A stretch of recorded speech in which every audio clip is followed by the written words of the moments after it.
Hello students, today we are discussing the new topic, that is Q factor.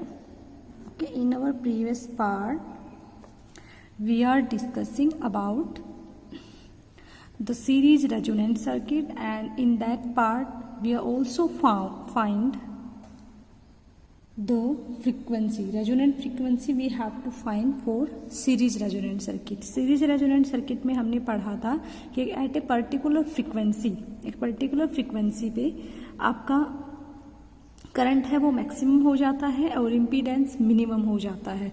तो उसी को हम continue रखते हुए उसका हमारा एक छोटा सा टॉपिक लेफ्ट हो गया था Q factor, that is quality factor हम आज करने वाले हैं।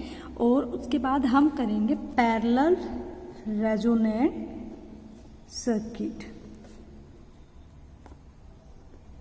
ओके, तो आज हम ये दो टॉपिक करने वाले हैं। ठीक है, सबसे पहले हम क्यू फैक्टर फाइंड आउट करेंगे, then we have to do parallel resonant circuit. Okay students, तो आपको ये करने से पहले पीछे वाला टॉपिक जरूर क्लियर होना चाहिए, तभी आपको आज वाला समझ में आएगा। ओके, तो चलिए स्टार्ट करते हैं। हाँ जी, देखिए क्यू फैक्टर क्या होता है, क्या है क्यू फैक्टर के थ्रू, यानी कि इसको हम बोल सकते हैं that is quality factor.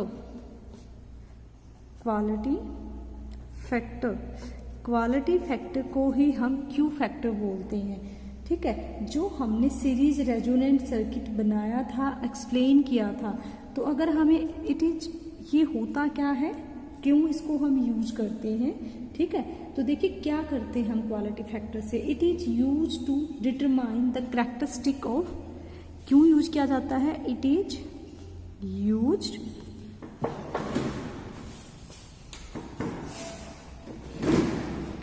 Is use to determine, क्या डिटरमाइन करता है ये, characteristic of a series resonant circuit. ठीक है, क्या करता है ये डिटरमाइन करता है characteristic of series resonant circuit. ठीक है, इसीलिए मैं आपको बार बार बोल रही हूँ कि आप इस टॉपिक को करने से पहले, इस पार्ट को करने से पहले पीछे वाला पार्ट जरूर देखें, सीरीज रेजोनेंट सर्किट। ठीक है, ये क्या किस लिए यूज किया जाता है, टू डिटरमाइन कैरेक्टरिस्टिक। ठीक है, कैरेक्टरिस्टिक को डिटरमाइन करने के लिए, किसकी कैरेक्टरिस्टिक, सीरीज रेजोनेंट सर्किट को। तो इसको हम क्यू फैक्टर भी बोलते हैं और क्वालिटी फैक्टर भी बोलते हैं। ठीक है, ये डिफाइन क्यों करा जाता है, ये क्या डिफाइन करता है, it define sharpness of turning at resonance. क्या डिफाइन करता है ये, इट डिफाइन, क्या डिफाइन करता है, define sharpness of turning, sharpness of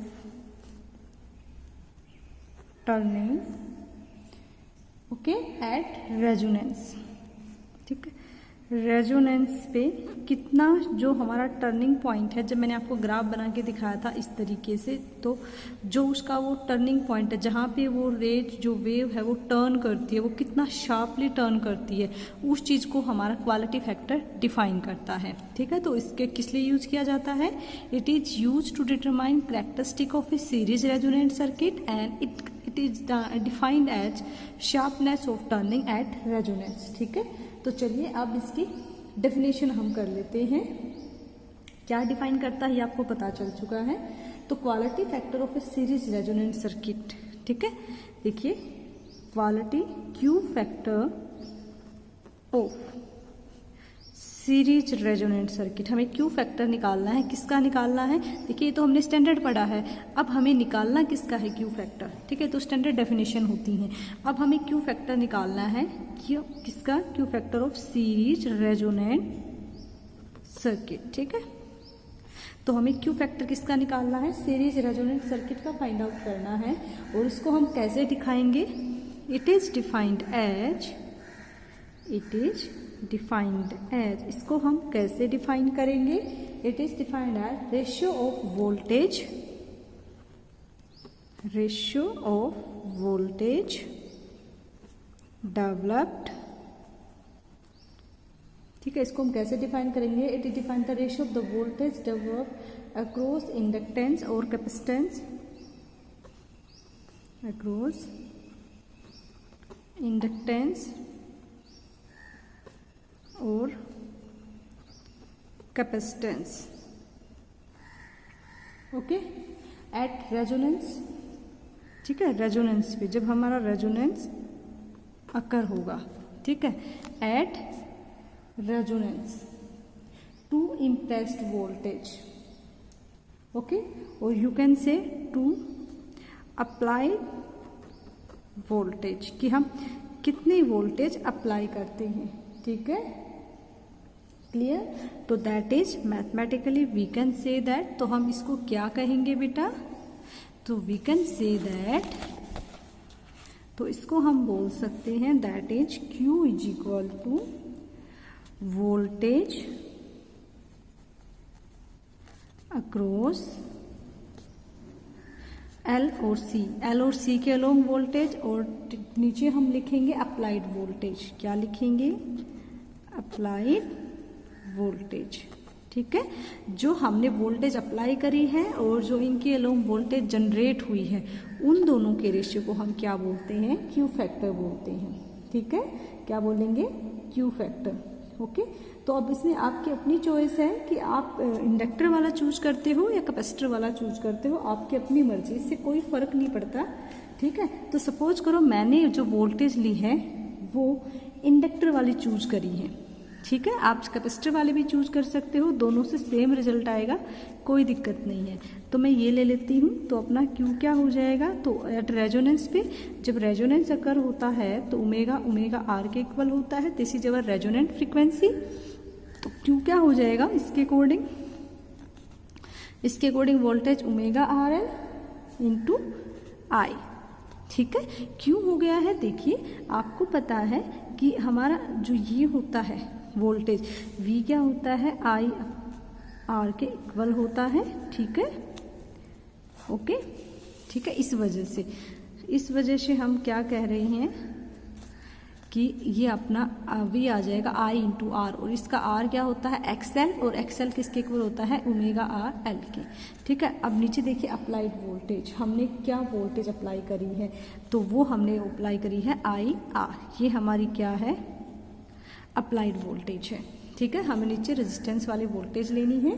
तो ये देखिए आप यहाँ से, तो देखिए I से I क्या हो जाएगा? हमारा कट हो जाएगा, then we have to get omega R L upon R. Okay, अब देखिए बेटा, हमारे पास आ चुका है ये factor. Clear?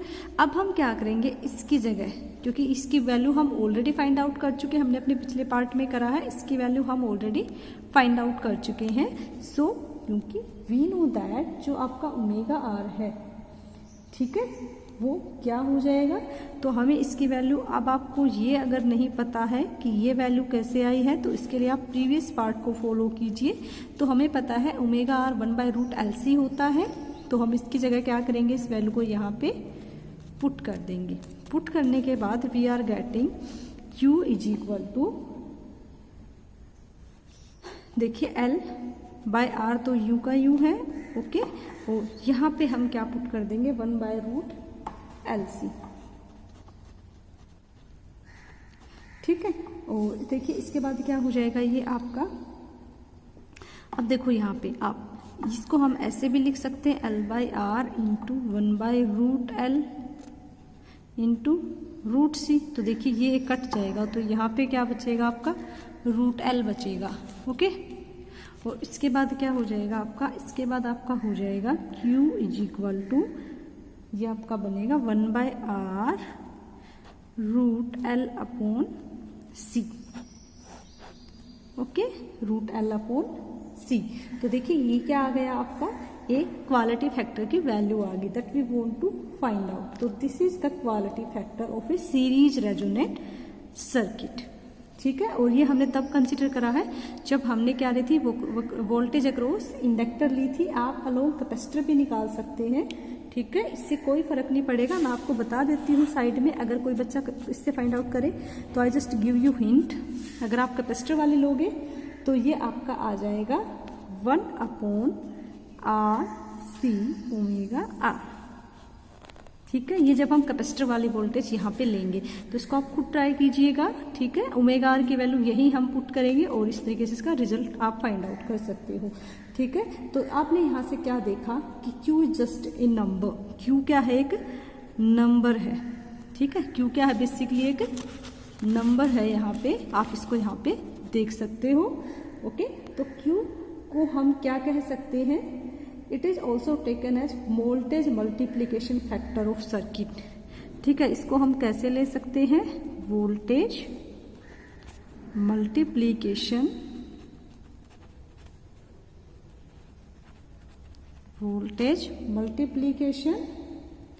Factor of circuit.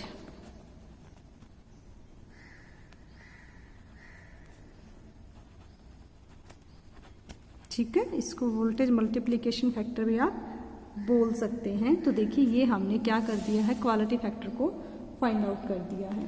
ठीक है, अब आप देखिए बेटा, यहाँ से जब हम R को इंक्रीज करेंगे तो आप यहाँ पे ध्यान से देखिए, जो हमारा Q है that is inversely proportional to R। Clear? अगर आप R को इंक्रीज करोगे तो Q क्या हो जाएगा? आपका डिक्रीज हो जाएगा। ये आप इक्वेशन से क्लियरली देख पा रहे हैं कि Q जो है अपना इनवर्सली प्रोपोर्शनल टू है R। अगर आप R को इंक्रीज करोगे तो ये डिक्रीज हो जाएगा, इसको डिक्रीज करोगे तो ये इंक्रीज हो जाएगा। ठीक है, तो इस तरीके से आपको इसको अच्छे से करना है। तो जो हमारा इलेक्ट्रॉनिक सर्किट होता है, अगर उसकी Q की वैल्यू हाई है, ठीक है, अगर हमारे जो क्वालिटी फैक्टर की वैल्यू हाई है, ठीक है, तो इसका मतलब क्या है? तो इसका मतलब ये है बेटा कि एक नैरो रेंज ऑफ फ्रीक्वेंसी होगी वहाँ पे। ठीक है, वो फ्रीक्वेंसी की नैरो रेंज को रिस्पोंड करेगा। ठीक है, और जो Q की वैल्यू है वो हमारी वेरी करती है 10 to 100। ओके, जो हमारी Q की वैल्यू वेरी करती है वो मैक्सिमम होती है 10 to 100 के बीच में वेरी करती है। क्लियर? Q की वैल्यू कहाँ से कहाँ तक वेरी करती है? हमारी 10 to 100 के बीच में वेरी करती है। ओके, तो आप देखिए, जितनी हमारी हायर वैल्यू ऑफ Q होगी, हमारी जो शार्पनेस होगी उतनी ही नैरो होगा और उतना ही शार्पर होगा हमारा। ठीक है, जितना भी हमारा Q का वैल्यू हाई होगा, the narrow and the sharper is the resonance. जो हमारा रेजोनेंस है उतना ही नैरो और शार्पर होगा। ठीक है, इसको हम अच्छे से अभी देखिए। आप, मैं क्या कहना चाह रही हूँ, जस्ट इस बात को समझने की कोशिश कीजिए आप। व्हाट आई वांट टू से कि जितना आपका Q, ओके, एक बार आप इसको देख लीजिए अच्छे से। हमने जो अभी करा है, देखिए ये हमने अभी करा है। ठीक है, हाँ जी, देखिए इस तरीके से। ओके, देखिए अब मैं आपको बोल क्या रही हूँ? मैं आपको ये बोल रही हूँ कि जितना आपका Q हाई होगा, देखिए इस पॉइंट को आप नोट कीजिए, जितना आपका Q हाई होगा, जितनी Q की वैल्यू हाई होगी, आपका जो रेजोनेंस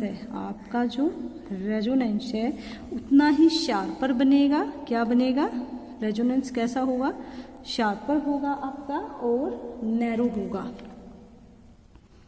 शार्पर होगा और नैरो होगा। जितना आपकी क्वालिटी फैक्टर की वैल्यू हाई होगी, आपका जो रेजोनेंस बनेगा उतना ही शार्पर और उतना ही नैरो होगा। ठीक है, अब देखिए एक और डेफिनेशन भी है आपकी क्वालिटी फैक्टर की, अनदर डेफिनेशन।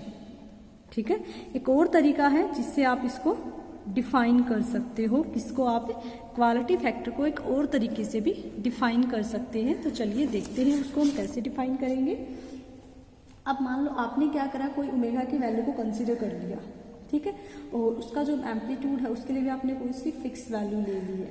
ठीक है, तो देखिए हम बेसिकली यहाँ पे क्या कहना चाह रहे हैं कि हमने क्या किया बेसिकली कि हमने कोई भी एक स्टैंडर्ड ओमेगा फ्रीक्वेंसी कंसीडर करी।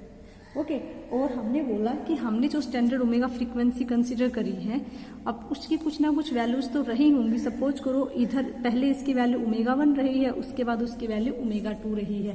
ठीक है, अब एक स्टैंडर्ड अपने कोई भी फ्रीक्वेंसी कंसीडर करी है जिसका एम्पलीट्यूड है सपोज करो A। ठीक है, तो पहले भी उसकी कोई वैल्यू रही होगी और उसके बाद भी उसकी कोई वैल्यू रहेगी, है ना।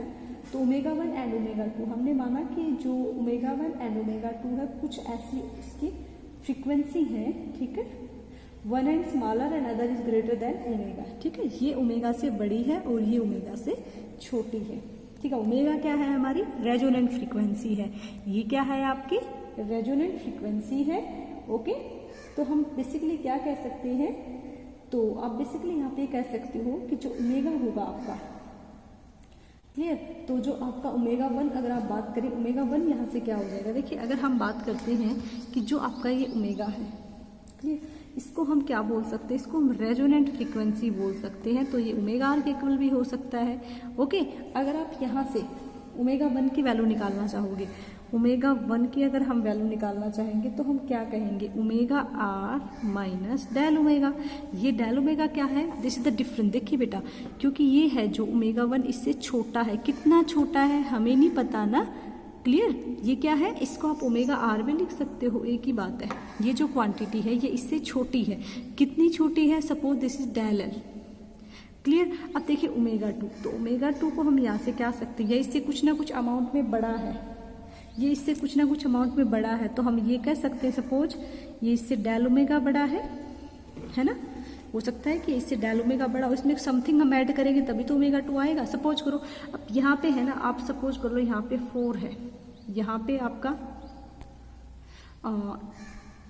1 है और यहाँ पे आपका 7 है। देखिए तो अब आप 1 को डिफाइन करोगे तो कैसे करोगे, 1 इज इक्वल टू 4 माइनस 1, ये 1 है, 1 इज इक्वल टू 4 माइनस 3, वो 3 क्या है, वो इन दोनों के बीच का डिफरेंस है। यहाँ पे 3 क्या है, इन दोनों के बीच का डिफरेंस है, समझ रहे हो आप, इन दोनों के बीच का सम है। तो इस तरीके से देखिए, अब हम क्या करेंगे, डिफरेंस निकालेंगे। अब हम क्या निकालेंगे, डिफरेंस। तो we have to find omega 2, क्योंकि ये बड़ी है ये छोटी है, तो ओमेगा 2 माइनस ओमेगा 1।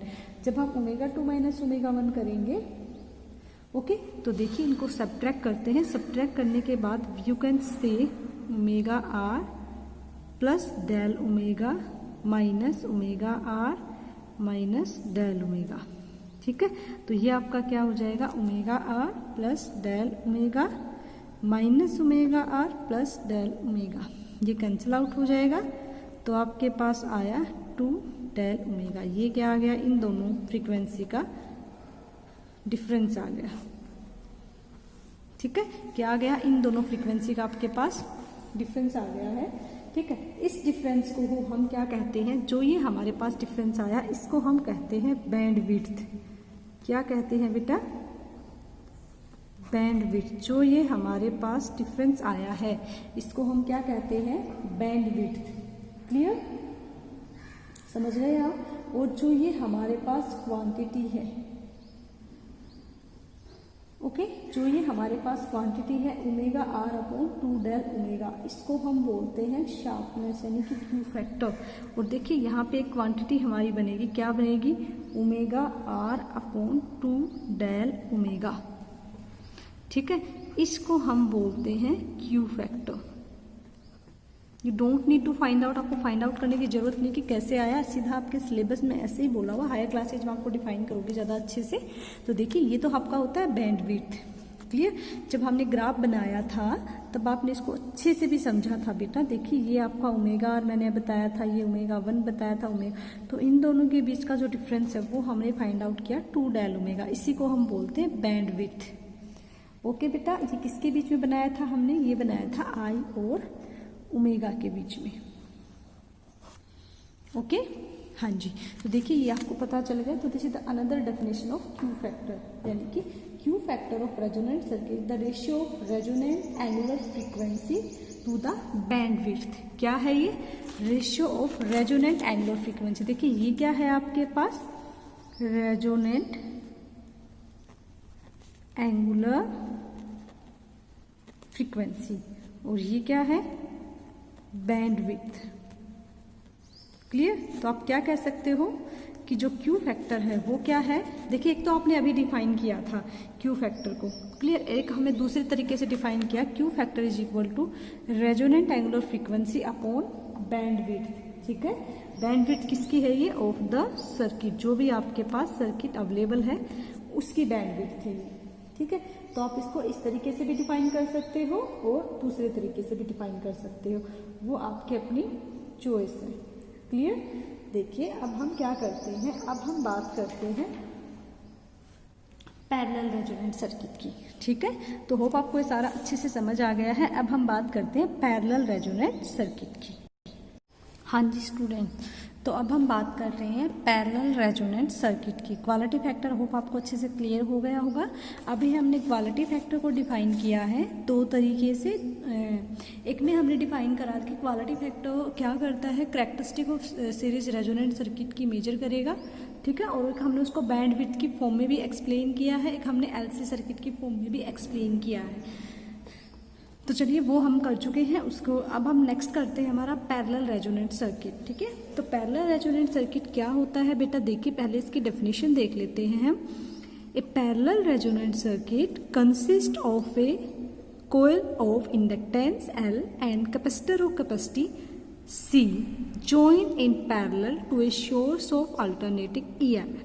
देखिए क्या कह रहा है, जब हम दो सर्किट लेते हैं L एंड C, ठीक है, और अगर हम उनको पैरेलल में कनेक्ट करते हैं, clear, with A alternating source of EMF, तब ऐसे कॉम्बिनेशन को हम कहेंगे पैरेलल रेजोनेंट सर्किट। इसका डायग्राम हम बना लेते हैं। देखिए बेटा क्या कह रहा है कि एक हमारे पास कोयल है इंडक्टर की, एक हमारे पास कैपेसिटर है, ओके, दोनों को हमने पैरेलल कनेक्ट करना है, और एक source of EMF, alternating source of EMF, यानी कि एक एसी सोर्स के साथ हमें क्या कर देना है, उसको ओवरऑल कनेक्ट कर देना। ये क्या है आपका अल्टरनेटिंग सोर्स ऑफ ईएमएफ है, that is E is equal to E naught sine omega t, यानी कि हमें यहाँ से जो वोल्टेज मिलेगी, करंट मिलेगा, वो अल्टरनेटिंग फॉर्म में मिलेगा, एसी की फॉर्म में मिलेगा। क्लियर। यहाँ से देखिए बेटा आप आई करंट, यहाँ से आई करंट जाएगा आपका, बट यहाँ आने के बाद देखिए दो पार्ट्स में कट जाएगा, ठीक है।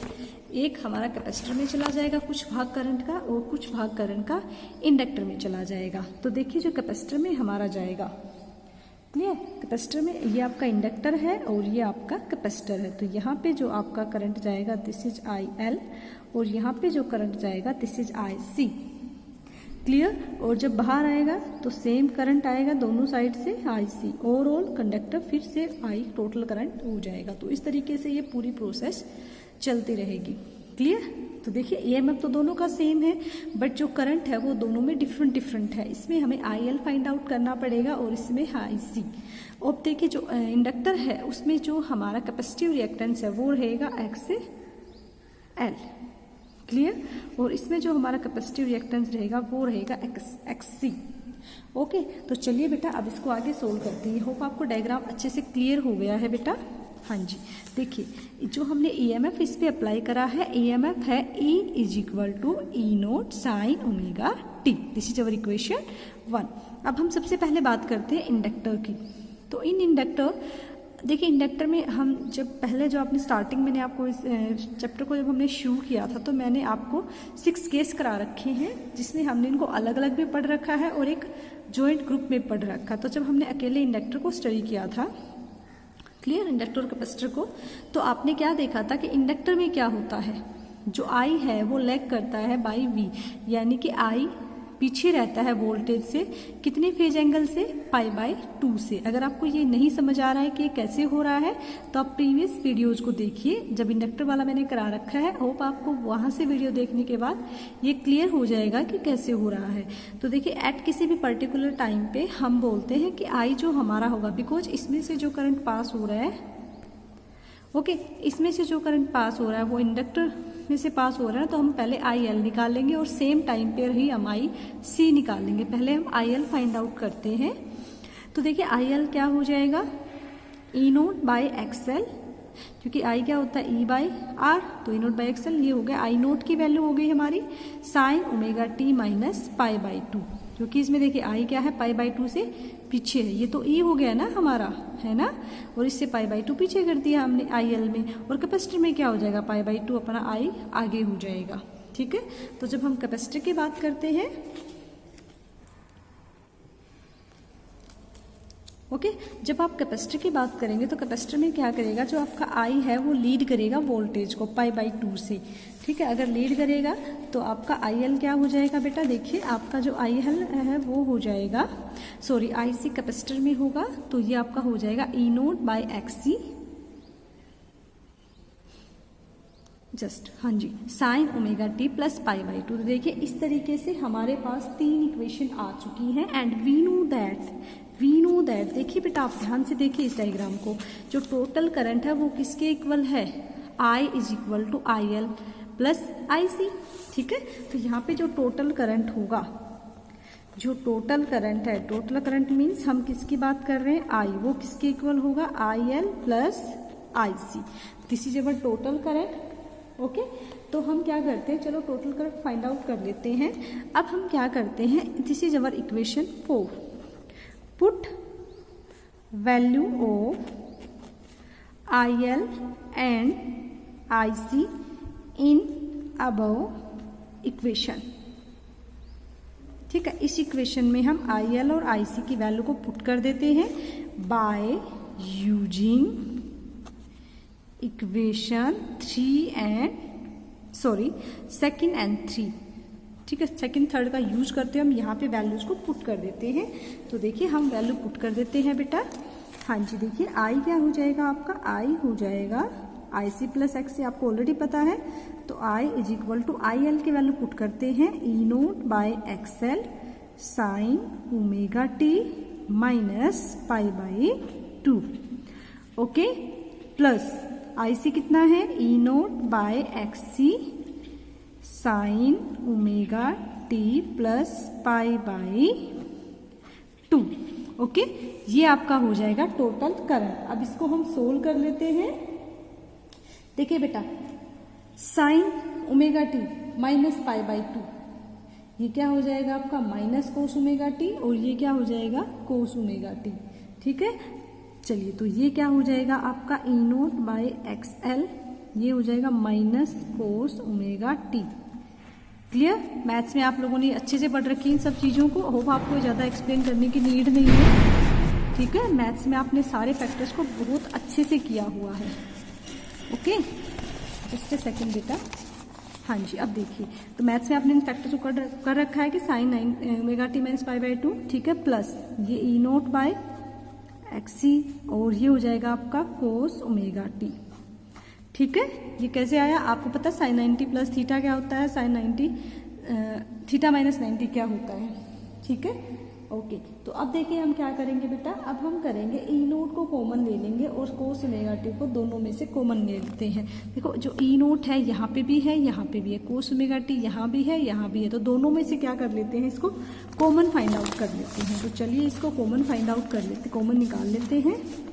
तो देखिए आपका आई क्या हो जाएगा, आपका आई हो जाएगा E naught cos omega T, और अंदर क्या बचेगा आपका, अंदर आपका बचेगा minus 1 by X L plus 1 by X C, ये बचा आपका अंदर। ठीक है, ओके, हाँ जी, देखिए तो आपका अंदर ये बचा। अब इसको हम सोल्व कर लेते हैं। देखिए बेटा, इसको हम ऐसे भी तो लिख सकते हैं, E naught cos omega T 1 by X C minus 1 by X L. इसको आप ऐसे भी लिख सकते हो, कोई प्रॉब्लम नहीं है। ओके, तो देखिए बेटा, अब हम इनकी वैल्यू पुट कर देते हैं। ओके, एक्स को आप क्या कह सकते हो, एक्स को हम कह सकते हैं ओमेगा सी, एक्सएल को हम क्या कहते हैं, ओमेगा एल। ओके, क्योंकि हमें पता है, देखिए वी नो दैट एक्स सी क्या होता है 1 बाय ओमेगा सी, और एक्सएल क्या होता है 1 by omega L, only omega L. Okay, इन वैल्यूज को यहाँ पुट कर देते हैं। Then we are getting E naught sine cos omega t. तो देखिए 1 बाय एक्स सी, तो क्या हो जाएगा omega C minus 1 by omega L, ये आ गया आपके पास। ओके, अब देखिए जो रेजोनेंट की कंडीशन होती है, आपको पता है एट रेजोनेंस, रेजोनेंस कब होगा, जब हमारा ये वाला फैक्टर क्या हो जाएगा, एट रेजोनेंस जो ये वाला फैक्टर है ये क्या हो जाएगा 0। इसके बारे में हम बात कर चुके हैं ऑलरेडी, जब हमने सीरीज सर्किट किया था, सीरीज वाला सर्किट किया था, रेजोनेंट सर्किट, तब हमने क्या कहा था कि रेजोनेंस के लिए इसका प्योरली रेजिस्टिव होना जरूरी है। तो ये वाला फैक्टर 0 होएगा। ये वाला फैक्टर 0 कब होगा बेटा, बोलो, जब ये omega C 1 by omega L के इक्वल हो जाएगा। तो ओमेगा सी क्या हो जाएगा 1/ωL के इक्वल हो जाएगा।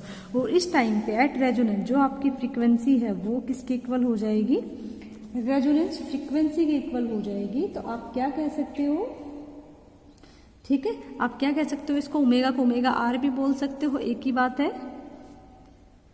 क्लियर? तो देखिए बेटा हम क्या कहेंगे, omega C is equal to 1/ωL। तो हम ओमेगा को इधर लेके चले जाएंगे तो क्या हो जाएगा, omega R square is equal to 1/LC। और जब हम दोनों तरफ अंडर रूट लेंगे तो ये कैंसिल हो जाएगा, then we are getting omega R is equal to 1/√LC। तो ये क्या आ गई हमारी ओमेगा आर की ये एंगुलर रेजोनेंट फ्रीक्वेंसी हमें मिल चुकी है। अब हम क्या करते हैं, सिंपल फ्रीक्वेंसी निकालते हैं, रेजोनेंट फ्रीक्वेंसी। तो ओमेगा को आप क्या लिख सकते हो, 2πμ। इसको हम क्या लिख सकते हैं, 1/√LC।